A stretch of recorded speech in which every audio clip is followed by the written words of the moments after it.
by its very name is we're trying to attain really high speeds. We don't just want to give them something and say that's what you've got, deal with it. We wanted to give them the choice to make the car what they want it to be.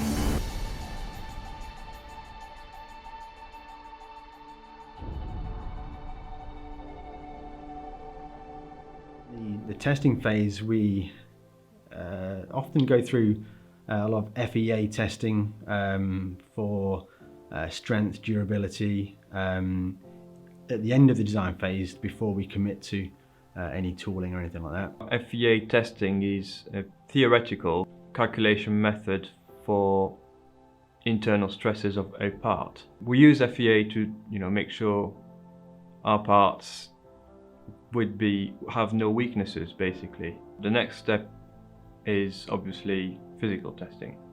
So when you receive your samples, you check them, make sure they're to the correct dimensions, to what you receive is what you've designed, and make sure the material is correct. So they have to be hardness tested. You probably do a bend test on them, apply force, and it has to resist or start bending up to a certain amount of force. We were testing a pretty basic PVC shape of a truck, similar design to what the Infraction is, but more simple, to test the principle, how it handled last year in the summer. Because obviously when you're testing, it's not about how it looks, it's just about getting the function right, and then usually it comes back to me, it's like, all right, this works, make it look good. With motorsport, you have wind tunnels and all that sort of thing, but in RC it's more sort of, you've got to just take it out there and take a deep breath and just hope it sticks. With the Limitless, we were literally had flat sheets of Lex, and then we were trying all sorts of crazy appendages which were inspired mainly by things like time attack vehicles like Pikes Peak, and you see the absolutely massive wings they have on there and some really crazy splitters and things, and it's more of, you go to one extreme and then you sort of tone it back from there. Practical aero testing with the chassis. We made a prototype temporary tooling for the Limitless body, and then we fabricated hundreds of different Lexan wings parts on the car. So winglets, end plates, front wing, splitters, all these different things, and just did the same repeated driving over and again to see where it gave more steering, more rear traction, stability.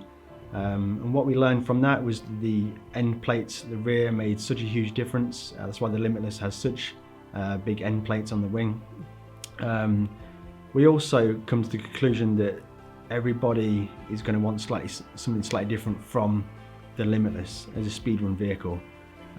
Some people who are going to be going for speeds that are incredibly fast, 80 to 100 miles an hour, although that may not be experienced with this, they're going to want something that's rock solid, really stable. So the car out of the box has a lot of wing on the front and the rear.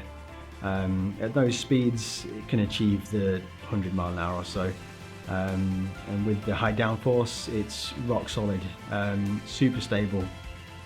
We then realised that there's going to be people that want to go to 150 miles an hour beyond, and that's why we made the aero elements tunable. So someone who's experienced, they're going to know what they're doing with speed run, they're going to remove the front wing, they're going to trim down the rear wing, rely on the large end plates to get the stability at high speed, and they're just going to go for the fastest speed they can go to.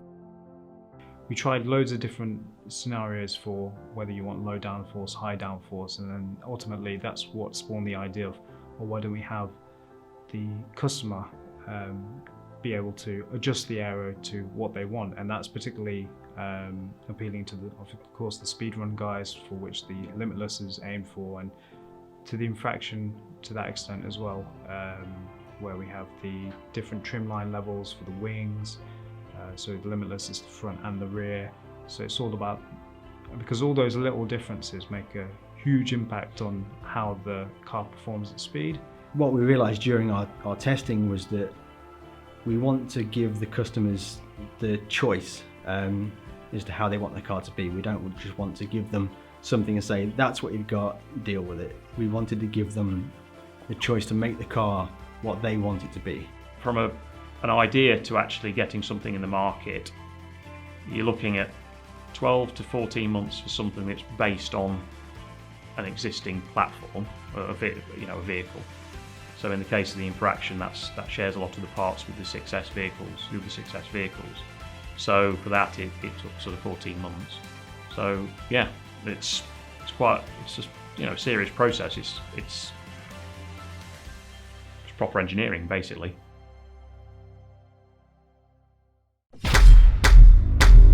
ARRMA RC. Designed fast, designed tough.